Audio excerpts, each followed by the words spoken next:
Is this the story that rivals a Diddy story? I don't know, but people are calling this the most depraved, the most sickening, the most evil sex trafficking scheme since Jeffrey Epstein. And if you have not heard about this, buckle up because this story is not for the faint of heart. Watch.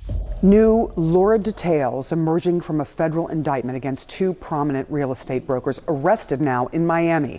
Federal prosecutors say Tal and Orrin Alexander ran a sex trafficking scheme along with their brother Alon that goes back more than 20 years to when they were in high school.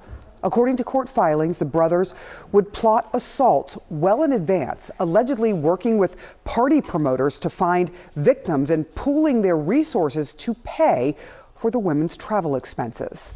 That's right. Tal, Orrin, and Alon Alexander, they allegedly conspired to seduce, drug, and rape unsuspecting women for more than 2 decades since, as you heard there, they were in high school.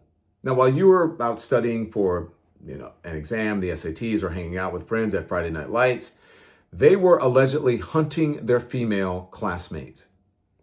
Now, what prosecutors claim that these men have done over the years, it will surely shock you. This is just some of what Damian Williams is the U.S. Attorney for the Southern District of New York, some of what he said earlier this week. Here it is. Today, I'm announcing a 3-count indictment charging 3 brothers, Alon Alexander, Orrin Alexander, and Tal Alexander, with sex trafficking offenses. Now, if you're an everyday American, you likely have never heard of the Alexander brothers before.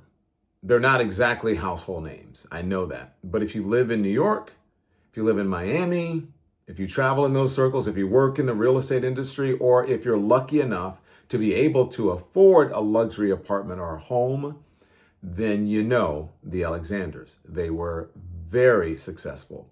They were movers and shakers, so to speak. And that's what really makes this whole sordid affair so interesting. Because most people would assume that if you have a big name, if you're known around town, that you could never get away with anything like this. Here's Damian Williams again. As alleged in the indictment, the Alexander brothers agreed together to traffic, rape, and sexually assault over a decade, multiple women. Let me say more about the charged criminal activity. The indictment alleges that between at least 2010 and at least 2021, the Alexander brothers worked together and with others to repeatedly and violently drug, sexually assault, and rape dozens of female victims. As alleged in the indictment, for years, the Alexander brothers, sometimes with others, also arranged domestic and international trips to carry out their sex trafficking scheme.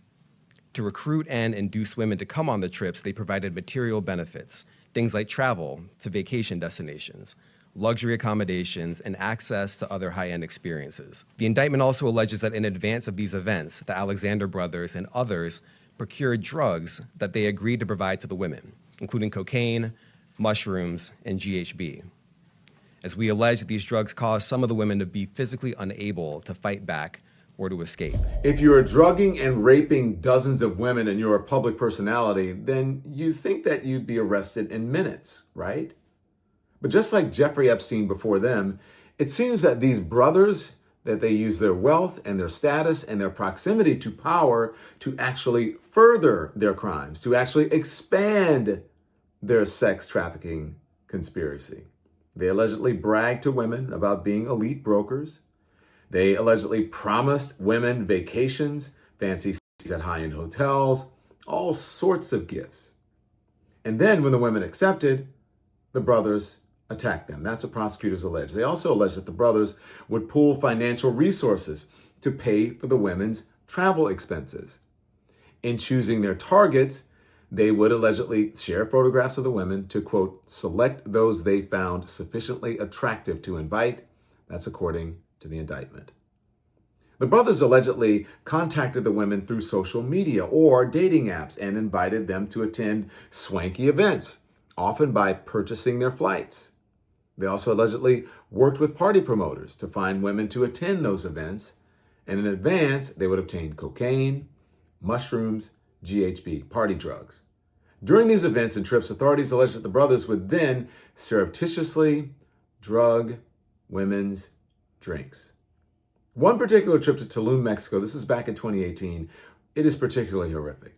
In a group WhatsApp chat entitled Lions in Tulum, the Alexander brothers and other men attending the trip discussed, quote, imports of women to Tulum and splitting the cost of lodging and flights for the women that they plan to, quote, import. Women as things. A message on Orrin Alexander in the message thread said, quote, are all the girls getting shipped out on Sunday? That was what one message said. Now, I want you to take a look at the sheer audacity of Orrin in his arraignment hearing this week. Watch. Because it's considered a dangerous crime, I'm required to hold you with no bond. You'll see. Your Honor. No, Your Honor. Yes, sir. Don't talk about the facts, though. Your attorney's here. Your Honor, my wife is 9 months pregnant, due any day now with our first child. Her family's in Brazil. She's counting on me to be with her during labor. That's something you have a very good attorney. You're gonna be hearing tomorrow before the division judge, and that judge will consider any argument regarding a bond. Because they filed this motion for pretrial detention, I'm required by law to grant it because this is considered a dangerous crime. Orrin Alexander, have some self-awareness, please. Some self-awareness. Read the room. You expect people to actually believe that you suddenly care about women, that you're suddenly a champion of women after you've allegedly drugged and raped woman after woman after woman for 20 years?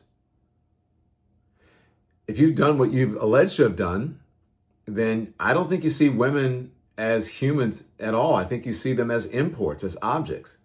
And what's more, I think that you add to this whole misogynistic bro culture about your body, my choice, right? That you add to all of these conspiracies about that drug rings run the world, that whole conspiracy theory thing that the QAnon folks believe in. I think that you are contributing to that, but I think you need to read the room and have some self-awareness. Let me know what you think. What do you think in the comments? And be sure to like and subscribe to the channel if you want more of this content, and consider becoming a member of the Lemon Nation while you're at it. We are thrilled to have you as one of our watchers, so thank you so much for tuning in. Make sure you hit the like button and the subscribe button as well, and that way you can be notified about all of our new content. There's plenty of it for you. We're live every day at 10 a.m. Eastern Time. We drop more videos at 2 p.m. Eastern and at 5 p.m. And if you want even more Don Lemon Show content, we'd love for you to become a member of the Lemon Nation, of the Lemon community. Members receive access to special community posts, exclusive content, and live shows. So just head right over to our channel page or click the join button on this video. Again, thank you for watching, and we'll see you next time.